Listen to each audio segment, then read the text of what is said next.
Hi ಎಲ್ಲವೂ ನಮಸ್ಕಾರ ಸ್ನೇಹಿತರೆ. ಇಲ್ಲಿ ಜಯದೇವ್ ಜೋಕರ್ ವೇಷ ಹಾಕೊಂಡು ಬರ್ಡ್ಗೆ ಎಂಟ್ರಿ ಕೊಟ್ಟಿದ್ದಾರೆ. ಹಾಗಿದ್ರೆ ಏನಾಯಿತು, ಏನು ಕಥೆ, ಇದು ಎಲ್ಲವನ್ನ ಕೂಡ ತಿಳ್ಕೊಬೇಕು ಅಂದರೆ ಈಗಲೇ ನಮ್ಮ ಈ ಚಾನಲ್ನ ಸಬ್ಸ್ಕ್ರೈಬ್ ಮಾಡಿ, ಹಾಗೆ ಒಂದು ವಿಡಿಯೋವನ್ನು ಪೂರ್ತಿಯಾಗಿ ನೋಡೋದನ್ನು ಯಾವುದೇ ಕಾರಣಕ್ಕೂ ಕೂಡ ಮರಿಬೇಡಿ. ಇಲ್ಲಿ ಜಯದೇವ್ ಮಿಂಚುವನ್ನು ಅಪಹರಿಸಿದ್ದು ಅನ್ನೋ ವಿಷಯ ಇಲ್ಲಿ ಯಾರಿಗೂ ಕೂಡ ಗೊತ್ತಿಲ್ಲ. ಯಾಕಂದರೆ ಕಾಂತ್ ಅವರು ಆ ವಿಷಯವನ್ನು ಯಾರತ್ರ ಕೂಡ ಹೇಳೋಕೆ ಹೋಗಿಲ್ಲ. ಈ ಕಡೆ ಗೌತಮ್ ಭೂಮಿ ತಮ್ಮ ಮಗಳು ಮಿಂಚು ಸಿಕ್ಕಿದ್ರ ಬಗ್ಗೆ ಮಾತನಾಡ್ತಿದ್ದಾರೆ, ಖುಷಿ ಪಡ್ತಿದ್ದಾರೆ. ಇಷ್ಟು ದಿನ ನಮ್ಮ ಮಗಳಿಗೋಸ್ಕರ ಹುಡುಕ್ತಿದ್ವಿ, ಕೊನೆಗೂ ನಮ್ಮ ಜೊತೆ ಇದ್ದಂಥ ನಮ್ಮ ಮಿಂಚುನೇ ನಮ್ಮ ಮಗಳು ಅಂತ ಗೊತ್ತಾದಾಗ ಎಷ್ಟು ಖುಷಿ ಆಯಿತು. ಆ ಖುಷಿಗೆ ಪಾರನೇ ಇಲ್ಲ ಅಂತ ಹೇಳ್ತಿದ್ದಾರೆ. ಜೊತೆಗೆ ಇಲ್ಲಿ ಗೌತಮ್ಮ ಮಲಗಿರ್ತಕ್ಕಂಥ ಮಗು ಮಿಂಚುಗೆ ನೇಲ್ ಪಾಲಿಶನ್ನು ಹಾಕ್ತಿದ್ದಾರೆ. ಏನಿದು ಮಗಳಿಗೆ ನೇಲ್ ಪಾಲಿಶ್ ಹಾಕ್ತಿದ್ರ ಅಂದಾಗ ನನ್ನ ಮಗಳು ನನ್ನ ಜೊತೆ ಇರಲಿಲ್ಲ, ನನ್ನ ಮಗಳ ಜೊತೆ ನಾನು ಎಷ್ಟು ಕ್ಷಣಗಳನ್ನ ಕಳಿಬೇಕಾಗಿತ್ತು, ಆ ಎಲ್ಲ ಕ್ಷಣಗಳನ್ನ ಮಿಸ್ ಮಾಡ್ಕೊಂಡಿದ್ದೀನಿ. ನಾನು ನನ್ನ ಮಗಳಿಗೆ ಏನೇನೋ ಮಾಡಬೇಕಾಗಿತ್ತು, ಎಲ್ಲವನ್ನ ಕೂಡ ತುಂಬ ಅಂದರೆ ತುಂಬ ಮಿಸ್ ಮಾಡ್ಕೊಂಡಿದ್ದೀನಿ. ಅದು ಎಲ್ಲವನ್ನ ಕೂಡ ನನ್ನ ಮಗಳ ಜೊತೆ ನಾನು ಫುಲ್ಫಿಲ್ ಮಾಡ್ಕೋಬೇಕು ಅಂತ ಹೇಳಿ ಗೌತಮ್ ಹೇಳ್ತಿದ್ದಾರೆ. ಜೊತೆಗೆ ನಿಮಗೂ ಕೂಡ ನೇಲ್ ಪಾಲಿಶ್ ಹಾಕ್ತೀನಿ ಬನ್ನಿ ಅಂತ ಹೇಳಿ ಭೂಮಿಯವ್ರಿಗೂ ಕೂಡ ನೇಲ್ ಪಾಲಿಶ್ ಹಾಕಲಿಕ್ಕೆ ಮುಂದಾಗ್ತಿದ್ದಾರೆ. ಹೀಗೆ ಹಾಕ್ತಾ ಹಳೆಯ ದಿನಗಳು ಎಲ್ಲವನ್ನ ಕೂಡ ಗೌತಮ್ ಮತ್ತು ಭೂಮಿ ಮೆಲುಕು ಹಾಕ್ತಿದ್ದಾರೆ. ಆದರೆ ಅತ್ತ ಕಡೆ ಜಯದೇವ್ ನನ್ನ ಪ್ಲಾನ್ ಗೆಲ್ಲವೂ ಕೂಡ ಉಲ್ಟಾ ಹೊಡ್ತದೆ. ನಾನು ಏನು ಅಂದ್ಕೊಂಡ್ರೂ ಕೂಡ ಆಗ್ತಿಲ್ವಲ್ಲ, ಏನು ಮಾಡಲಿ, ನಾನು ಎಷ್ಟು ಚೆನ್ನಾಗಿ ಪ್ಲ್ಯಾನ್ ಮಾಡಿದ್ದೆ, ನಾನು ಎಲ್ಲವೂ ಒಂದೇ ಬಾರಿಗೆ ಫ್ಲಾಪ್ ಆಗೋಯ್ತಲ್ಲ ಅಂತ ಹೇಳಿ ಜಯದೇವ್ ತುಂಬ ಅಂದರೆ ತುಂಬ ತಲೆ ಕೆಡಿಸ್ಕೊಂಡ್ಬಿಟ್ಟಿದ್ದಾರೆ. ಇತ್ತ ಕಡೆ ಪಾರ್ಥಾಗೆ ಮಗು ಮಿಂಚುವನ್ನು ಈ ರೀತಿ ಮಾಡಿದ್ಯಾರು, ಕಾಂತ ಮಾಮಂಗೆ ಗೊತ್ತಿದ್ದು ಕೂಡ ಇಷ್ಟು ದಿನ ಯಾಕೆ ಹೇಳಲಿಲ್ಲ, ಇಷ್ಟು ದಿನ ಲೇಟ್ ತಡ ಯಾಕೆ ಮಾಡಿದ್ರು, ಈ ಎಲ್ಲ ಪ್ರಶ್ನೆಗಳು ಕೂಡ ಪಾರ್ಥನನ್ನು ಕಾಡ್ತದ. ಹಾಗಾಗಿ ಪಾರ್ಥ ಎಲ್ಲ ಪ್ರಶ್ನೆಗಳಿಗೂ ಕೂಡ ಉತ್ತರ ಕಂಡ್ಕೋಬೇಕು ಅಂತ ಹೇಳಿ ಯೋಚನೆ ಮಾಡ್ತಿದ್ದಾರೆ. ಹಾಗಾಗಿ ಅವರು ಉತ್ತರ ಕಂಡ್ಕೋಬೇಕು ಅಂದರೆ ಕಾಂತವ್ರ ಹತ್ರನೇ ಕೇಳಬೇಕಾಗತ್ತೆ. ಹಾಗಾಗಿ ಕಾಂತವ್ರ ಬಳಿಗೆ ಹೋಗಿದ್ದೆ. ಮವ, ನೀವು ಇಷ್ಟು ದಿನ ಎಲ್ಲಿದ್ರೆ, ನಿಮಗೆ ಮಿಂಚುನೇ ಗೌತಮಣ್ಣನ ಮಗಳು ಅಂತ ಸತ್ಯ ಗೊತ್ತಾದಾಗಲೇ ನೀವು ಬಂದು ಹೇಳ್ಬೋದಿತ್ತಲ್ವಾ, ಯಾಕೆ ಇಷ್ಟು ತಡ ಮಾಡಿದ್ರಿ, ಕೊನೆ ಕ್ಷಣದಲ್ಲಿ ಬಂದು ಹೇಳೋದಕ್ಕೆ ಕಾರಣ ಏನು, ಎಲ್ಲಿದ್ರಿ, ಏನು ಮಾಡ್ತಿದ್ರಿ ಅಂತ ಹೇಳಿ ಒಮ್ಮೆಲೆ ಪ್ರಶ್ನೆ ಮಾಡ್ತಿದ್ದಾರೆ. ಆಗ ಕಾಂತ್ ಅವರು, ನೋಡು ಪಾರ್ಥ, ನನಗೆ ಗೊತ್ತಿತ್ತು ಮಿಂಚುನೇ ಗೌತಮ್ ಮಗಳು ಅಂತ ಹೇಳಿ, ಆದರೆ ನಾನು ಆ ವಿಷಯವನ್ನು ಇಷ್ಟು ತಡವಾಗಿ ಹೇಳೋದಕ್ಕೆ ಕಾರಣ ಯಾರು ಅಂತ ಗೊತ್ತಿದ್ಯಾ, ನಿನ್ನ ಅಣ್ಣ ಜಯದೇವ್ ಇಂದನೇ ನಾನು ಇಷ್ಟು ತಡವಾಗಿ ವಿಷಯ ಹೇಳೋಕ್ಕಾಗಿದ್ದು.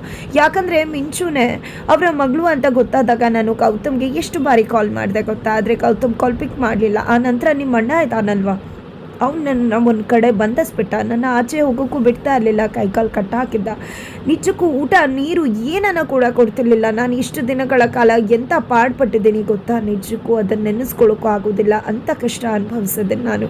ಆ ಜಯದೇವೆ ಇಲ್ಲಿ ಮಿಂಚುವನ್ನು ಗೌತಮ್ ಮತ್ತು ಭೂಮಿಯಿಂದ ದೂರ ಮಾಡಬೇಕು ಅಂತ ಹೇಳಿ ಅಪಹರಿಸಿದ್ದು. ಇದರಿಂದ ಇರೋದು ಎಲ್ಲವೂ ಕೂಡ ಜಯದೇವೆ. ಈ ವಿಷಯ ಏನಾದರೂ ನಿಮ್ಮ ಅಣ್ಣ ಗೌತಮ್ಗೆ ಗೊತ್ತಾದರೆ ಖಂಡಿತ ಗೌತಮ್ ಸುಮ್ಮನೆ ಬಿಡ್ತಾನ. ಗೌತಮ್ ತಾಳ್ಮೆ ಕಟ್ಟೆ ಹೊಡೆದು ಹೋಗಿದ್ದ. ಜಯದೇವ್ ವಿಷಯದಲ್ಲಿ ಖಂಡಿತ ಅವನು ಕರುಣೆ ತೋರಿಸೋದಿಲ್ಲ, ದೊಡ್ಡ ಅನಾಹುತವೇ ಘಟಿಸ್ಬಿಡುತ್ತೆ. ಆ ಅನಾಹುತ ಘಟಿಸಬಾರ್ದು ಅಂದರೆ ಈ ವಿಷಯ ಗೌತಮ್ಗೆ ಗೊತ್ತಾಗಬಾರ್ದು. ನಾನು ತುಂಬ ಕರ್ಮಗಳನ್ನ ಮಾಡಿದ್ದೀನಿ, ಹಾಗಾಗಿ ಗೌತಮ್ ಭೂಮಿ ಎಷ್ಟು ಖುಷಿಯಾಗಿರ್ತಾರೋ, ಖುಷಿಗೆ ನಾನು ಎಷ್ಟು ಕಾಂಟ್ರಿಬ್ಯೂಟ್ ಮಾಡ್ಬೋದು, ನಿಜಕ್ಕೂ ಕೂಡ ಒಂದು ಪಾಪನ ಕಡಿಮೆ ಮಾಡ್ಕೋತಿದ್ದೀನಿ ಅಂತ ಅನಿಸೋಕೆ ಶುರುವಾಗುತ್ತೆ. ಇವತ್ತು ಮಿಂಚು ಮಕ್ಕಳು ಅಪ್ಪ ಅಮ್ಮ ಎಲ್ಲ ಒಂದಾಗಿರೋದು ನಿಜಕ್ಕೂ ನನಗೆ ತುಂಬ ಅಂದರೆ ತುಂಬ ಖುಷಿ ಆಗ್ತದೆ. ಹಾಗಂದು ಮಾತ್ರಕ್ಕೆ ನಾನೇನಾದರೂ ಈಗ ಜಯದೇವ್ ವಿಷಯನ ಹೇಳಿಬಿಟ್ರೆ, ಜಯದೇವ್ ಇಷ್ಟೆಲ್ಲ ಮಾಡೋದಕ್ಕೆ ಕಾರಣ ಅಂತ ಹೇಳಿದರೆ ಗೌತಮ್ ಸುಮ್ಮನೆ ಬಿಡೋದಿಲ್ಲ. ಗೌತಮ ಜಯದೇವ್ ಕಥೆಯನ್ನೇ ಮುಗಿಸಿ ಜೈಲಿಗೆ ಹೋಗಬೇಕಾಗತ್ತೆ. ಈಗ ತಾನೇ ಮನೆಯಲ್ಲಿ ಖುಷಿ, ಸಂತೋಷ, ಸಂಭ್ರಮ ಅನ್ನೋದು ಮನೆ ಮಾಡಿದೆ. ಅಪ್ಪ ಮಕ್ಕಳು ಎಲ್ಲರೂ ಕೂಡ ಒಂದಾಗಿದ್ದಾರೆ. ಇಂಥ ಒಂದು ಸಮಯದಲ್ಲಿ ನನ್ನ ವಿಷಯ ಹೇಳಿ ಗೌತಮ್ ಇನ್ನೇನು ಅನಾಹುತ ಮಾಡಿಕೊಂಡು ಜೈಲಿಗೆ ಹೋಗಿ ಕೂರೋದು ಖಂಡಿತ ನನಗದನ್ನು ನೋಡೋಕ್ಕಾಗೋದಿಲ್ಲ. ನಾನು ಮಾಡಿರೋ ಕರ್ಮ ಫಲಗಳನ್ನ ಕಡಿಮೆ ಮಾಡ್ಕೋಬೇಕು ಅಂದರೆ ಅವ್ರ ಖುಷಿಗೆ ನಾನು ಕಾರಣ ಆಗಬೇಕು. ಇಂಥ ಒಂದು ಸತ್ಯವನ್ನು ಹೇಳಿ ಮತ್ತೆ ಅವನಿಗೆ ಇನ್ನೊಂದು ಪ್ರಾಬ್ಲಮನ್ನು ತಂದಿಡೋದಕ್ಕೆ ಇಷ್ಟಪಡೋದಿಲ್ಲ ನಾನು. ಹಾಗೆ ನೀನು ಕೂಡ ಈ ವಿಷಯವನ್ನು ಗೌತಮ್ ಹತ್ರ ಹೇಳಬೇಡ. ಆಮೇಲೆ ಈ ಮನೇಲಿ ಇರ್ತಕ್ಕಂಥ ಖುಷಿ, ಸಂಭ್ರಮ ಎಲ್ಲವೂ ಕೂಡ ಹಾಳಾಗಿ ಹೋಗುತ್ತೆ. ಆ ಜಯದೇವ್ ಇಲ್ದಾನಲ್ವ ನಿಮ್ಮಣ್ಣ, ಅವ್ನು ಎಂದೂ ಕೂಡ ಬದಲಾಗೋದಿಲ್ಲ. ಅವ್ನ ಮನಸ್ಸಲ್ಲಿ ಅದೇನು ದ್ವೇಷ, ಅದೇನು ತುಂಬ್ಕೊಂಡಿದ್ದಾನೋ ಖಂಡಿತ ಅವನು ಬದಲಾಗೋ ಜಾಯಮಾನನೇ ಅಲ್ಲ. ಅವ್ನು ಬದಲಾಗ್ತಾನೆ ಅಂತ ಅಂದ್ಕೊಳ್ಳೋದು ನಮ್ಮ ಕನಸಿನ ಮಾತು ಅಷ್ಟೇ ಅಂತ ಹೇಳಿ ಇಲ್ಲಿ ಮಾಮ ಹೇಳ್ತಾರೆ. ಜೊತೆಗೆ ಪಾರ್ಥ ಕೂಡ ಸರಿ ಆಯಿತು ಮಾವ, ನಾನು ಕೂಡ ಈ ವಿಷಯ ಹೇಳೋದಿಲ್ಲ, ನೀವು ಹೇಳೋದ್ರಲ್ಲಿ ಅರ್ಥ ಇದೆ ಅಂತ ಹೇಳಿ ಅವರು ಕೂಡ ವಿಷಯ ತಿಳಿಸೋದಕ್ಕೆ ಮುಂದಾಗೋದಿಲ್ಲ.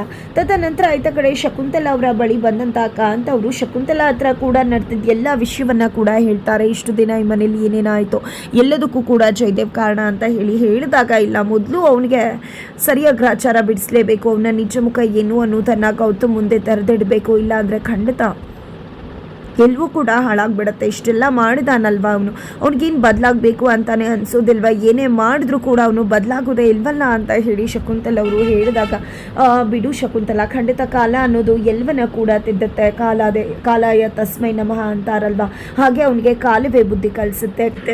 ಅವನು ಮನಸ್ಸಲ್ಲಿ ಅದು ಏನು ದ್ವೇಷ ರೋಷ ತುಂಬಿಕೊಂಡಿದ್ದಾನೋ ಏನೋ, ಖಂಡಿತ ಎಲ್ಲವೂ ಕೂಡ ಸರಿ ಹೋಗುತ್ತೆ. ಸಮಯ ಬರಬೇಕಷ್ಟೇ, ಅಲ್ಲಿ ತನಕ ನಾವು ಕಾಯಬೇಕಷ್ಟೆ. ನೀನು ದಯವಿಟ್ಟು ಗೌತಮ್ ಹತ್ರ ಈ ವಿಷಯ ಹೇಳಬೇಡ, ಪಾರ್ಥಗೂ ಹೇಳಿ ಅವನಿಗೂ ಹೇಳಬೇಡ ಅಂತ ಹೇಳ್ದ. ದಯವಿಟ್ಟು ನೀನು ಕೂಡ ಹೇಳಬೇಡ ಅಂತ ಹೇಳಿ ಕೇಳ್ಕೊತಾರೆ ಕಾಂತ ಅವರು. ಆಗ ಶಕುಂತಲ ಅವರು, ಈ ಬಾರಿ ನಿನ್ನ ಮಾತು ಕೇಳ್ತಾ ಇದ್ದೀನಿ, ಸುಮ್ಮನಿದ್ದೀನಿ. ಆದರೆ ಮತ್ತೆ ಅವನಿಂದ ಇನ್ನೇನಾದರೂ ತೊಂದರೆ ಆಯಿತು ಅಂದರೆ ಖಂಡಿತವಾಗ್ಲೂ ನಾನಂತೂ ಸುಮ್ಮನಿರುವುದಿಲ್ಲ. ಗೌತಮ್ಗೆ ಹೋಗಿ ಎಲ್ಲ ವಿಷಯನೂ ಕೂಡ ಹೇಳಿಬಿಡ್ತೀನಿ ಅಂತ ಹೇಳಿ ಶಕುಂತಲ ಹೇಳ್ತಾರೆ. ಇತ್ತ ಕಡೆ ಜಯದೇವ ತುಂಬಾ ತಲೆ ಕೆಡಿಸ್ಕೊಂಡಿದ್ದಾರೆ. ಇಲ್ಲಿ ಗೌತಮ್ ಸೆಕ್ರೆಟ್ರಿ ಕೂಡ ಜಯದೇವ್ ಮನೆಗೆ ಹೋಗಿದ್ದಾರೆ. ನೋಡಿ ಸರ್, ನಾನು ನಿಮಗೆ ಎಲ್ಲ ಇನ್ಫಾರ್ಮೇಷನ್ಸ್ ಕೂಡ ಕೊಟ್ಟೆ, ಬಟ್ ನೀವು ಏನು ಮಾಡಿದ್ರಿ? ಯಾವುದೇ ವಿಷಯವನ್ನು ಕೂಡ ನೀವು ಸರಿಯಾಗಿ ಹ್ಯಾಂಡಲೇ ಮಾಡಿಲ್ವಲ್ಲ ಸರ್? ನಿಮ್ಮ ಪ್ಲಾನ್ ಎಲ್ಲವೂ ಕೂಡ ಫ್ಲಾಪ್ ಆಯ್ತಲ್ಲ. ಇಡೀ ಕುಟುಂಬ ಎಷ್ಟು ಚೆನ್ನಾಗಿದೆ ಗೊತ್ತಾ ಈಗ ಅಂತ ಹೇಳಿ ಹೇಳಿದಾಗ, ಹೌದು ನಾನು ಅದ್ರ ಬಗ್ಗೆನೇ ಯೋಚನೆ ಮಾಡ್ತಾ ಇದ್ದೀನಿ. ಆ ಮೆಂಚು ವಿಷಯದಲ್ಲಿ ನಾನು ಏನೇ ಮಾಡಿದ್ರು ಕೂಡ ಸಕ್ಸಸ್ ಆಗ್ತಿಲ್ಲ. ಅವಳನ್ನ 3 ಬಾರಿ ಎತ್ಕೊಂಡು ಹೋಗಬೇಕು ಅಂತ ಅಂದ್ಕೊಂಡೆ, ಬಟ್ 3 ಬಾರಿ ಕೂಡ ಅವಳು ಬಚಾವಾಗಿದ್ದಾಳೆ. ದೇವ್ರ ಹತ್ರ ಸೀಲ್ನೇ ಒತ್ತಿಸ್ಕೊಂಡು ಬಂದ್ಬಿಟ್ಟಿದ್ದಾಳೆ ಅಂತ ಅನಿಸುತ್ತೆ. ಯಾವುದೇ ಕಾರಣಕ್ಕೂ ಎಲ್ಲೂ ದೂರ ಹೋಗೋದಿಲ್ಲ ಅಂತ, ಅದೇ ಕಾರಣಕ್ಕೋಸ್ಕರನೇ ಅವಳು ಬಚಾವಾಗ್ತಿದ್ದಾಳೆ. ಏನು ಮಾಡಬೇಕು ಅಂತಲೇ ಗೊತ್ತಾಗ್ತಿಲ್ಲ ಅಂತ ಜಯದೇವ್ ಹೇಳಿದಾಗ, ನೋಡಿ ಸರ್, ಇವತ್ತು ಅವರ ಮನೆಯಲ್ಲಿ ಬರ್ಡೇ ಇದೆ, ಮಕ್ಕಳು ಬರ್ಡೇಯನ್ನು ಗ್ರ್ಯಾಂಡಾಗಿ ಸೆಲೆಬ್ರೇಟ್ ಮಾಡ್ತಿದ್ದಾರೆ ಅಂತ ಗೌತಮ್ ಸೆಕ್ರೆಟ್ರಿ ಹೇಳ್ತಾರೆ. ಅಷ್ಟರಲ್ಲಿ ಮನೆಗೆ ದಿಯಾ ಸ್ನೇಹಿತರು ಬರ್ತಾರೆ. ಬಂದಿದ್ದೆ ದಿಯಾಗೆ ನಾನು ಫೋನ್ ಮಾಡ್ತಿದ್ದೀನಿ, ಅವಳು ಕಾಲ್ ಪಿಕ್ ಮಾಡ್ತಿಲ್ಲ. ಏನಾಯಿತು ಅವಳಿಗೆ ಅಂತ ಹೇಳಿ ಕೇಳಿದಾಗ, ಹೌದಾ ದಿಯಾ ನಿಮ್ಮ ಕಾಲ್ ಪಿಕ್ ಮಾಡ್ತಿಲ್ವ? ನಾನೆಲ್ಲೂ ನಿಮ್ಮ ಜೊತೆ ಕಾಂಟ್ಯಾಕ್ಟಲ್ಲಿ ಇದ್ದಾಳೆ ಅಂತ ಅಂದ್ಕೊಂಡಿದ್ದೆ ನಾನು, ಆದರೆ ಇಲ್ಲೂ ಕೂಡ ಬಂದಿಲ್ಲ, ನಿಮಗೂ ಕೂಡ ಕಾಂಟ್ಯಾಕ್ಟ್ ಸಿಗ್ತಿಲ್ಲ, ಯಾಕೆ ಏನು ಅಂತ ಗೊತ್ತಾಗ್ತಿಲ್ವಲ್ಲ. ನಾನು ಕೇಳೋಣ ಅಂತ ಅಂದ್ಕೊಂಡ್ರೆ ನನಗೆ ಯಾವುದೇ ರೀತಿ ರೈಟ್ಸ್ ಇಲ್ಲ. ಅದೇ ಕಾರಣಕ್ಕೆ ನಾನು ಕೂಡ ಅವಳು ಏನೇ ಮಾಡಿದ್ರು ಕೂಡ ಸುಮ್ಮನೆ ಆಗಿಬಿಟ್ಟೆ. ಹೋಗಬೇಕಾದ್ರೂ ಕೂಡ ಎಲ್ಲಿಗೆ ಏನು ಅಂತ ಕೇಳಿದೆ, ಸುಮ್ಮನೆ ಆಗಿಬಿಟ್ಟೆ ಅಂತ ಹೇಳಿ ಜಯದೇವ್ ಹೇಳಿದಾಗ, ಹೌದಾ ಸರ್, ಹಾಗಿದ್ರೆ ದಿಯಾ ಇಲ್ಲೂ ಕೂಡ ಬಂದಿಲ್ಲ ಅಂದರೆ ಪೊಲೀಸ್ ಅವ್ರಿಗೆ ಕಂಪ್ಲೇಂಟ್ ಕೊಡೋದು ಒಳ್ಳೆಯದು, ಏನಾದರೂ ಹೆಚ್ಚು ಕಡಿಮೆ ಆಗಿರ್ಬಹುದಲ್ವಾ ಅಂತ ಹೇಳ್ತಿದ್ದಾಗೆ ಜಯದೇವ್ ಭಯ ಪಡ್ತಿದ್ದಾರೆ. ಬಿಕಾಸ್ ಜಯದೇವ್ಗೆ ಒಂದು ಭಯ ಇದೆ, ದಿಯಾ ವಿಷಯ ಆಚೆ ಬಂದರೆ ನಾನು ಜೈಲಿಗೆ ಹೋಗಬೇಕಾಗತ್ತೆ ಅಂತ. ಇದ್ದ ಕಡೆ ಸಂಭ್ರಮ ಸಡಗರದಿಂದ ಗೌತಮ್ ಮತ್ತು ಭೂಮಿಯ ಮಕ್ಕಳ ಬರ್ಡೇ ಸೆಲೆಬ್ರೇಟ್ ಮಾಡ್ತಿದ್ದಾರೆ. ತುಂಬ ಅಚ್ಚುಕಟ್ಟಾಗಿ ಎಲ್ಲ ರೀತಿಯ ಅರೇಂಜ್ಮೆಂಟ್ಸ್ ಕೂಡ ಆಗಿದೆ. ಮನೆಯವರು ಎಲ್ಲರೂ ಕೂಡ ಒಂದು ಸಂಭ್ರಮದಲ್ಲಿ ಭಾಗವಹಿಸ್ತಿದ್ದಾರೆ. ಈ ಕಡೆ ಜೋಕರ್ನ ಒಂದು ಪರ್ಫಾರ್ಮೆನ್ಸ್ ಕೂಡ ಇರುತ್ತೆ. ಈವನ್ ಮ್ಯಾನೇಜ್ಮೆಂಟ್ ಅವರು ಆ ಪರ್ಫಾರ್ಮೆನ್ಸ್ನ ಕೂಡ ಇಟ್ಟಿದ್ದಾರೆ. ಇತ್ತ ಕಡೆ ಮಕ್ಕಳೆಲ್ಲರೂ ಕೂಡ ಖುಷಿಯಿಂದ ನಗ್ನಗ್ತಾ ಹಬ್ಬದ ಸಂಭ್ರಮದಲ್ಲಿ ಇರಬೇಕಾದ್ರೆ ಜೋಕರ್ ವೇಷದಲ್ಲಿ ಅಲ್ಲಿಗೆ ಎಂಟ್ರಿ ಕೊಟ್ಟಂತ ಜಯದೇವ ಮಕ್ಕಳ ಮೇಲೆ ಮಗದೊಮ್ಮೆ ದಾಳಿ ಮಾಡುವುದಕ್ಕೆ ಸಿದ್ಧವಾಗ್ತಿದ್ದಾರೆ. ಈ ಕಡೆ ಮುಖಕ್ಕೆ ಹಾಕಿದ್ದಂಥ ಮಾಸ್ಕ್ ಅನ್ನು ತೆಗೆತಿದ್ದಾಗೆ ಶಕುಂತಲಾ ಜಯದೇವ್ನ ನೋಡೇ ಬಿಟ್ರು. ಕೊನೆಗೂ ಇಲ್ಲಿ ಶಕುಂತಲಾ ಆ ಜಯದೇವ ಹಿಂದೆ ಇರ್ತಕ್ಕಂಥ ಕಾರಣದ ಕೈಯನ್ನು ಸತ್ಯ ಏನಾದರೂ ಬಯಲಾಗತ್ತಾ, ಮತ್ತೊಂದು ಟ್ವಿಸ್ಟ್ ಏನಾದರೂ ಇದೆಯಾ ಅನ್ನೋದನ್ನು ತಿಳ್ಕೊಬೇಕು ಅಂದರೆ ಮುಂದಿನ ವಿಡಿಯೋಗೆ ವೇಟ್ ಮಾಡೋದನ್ನು ಮರಿಬೇಡಿ.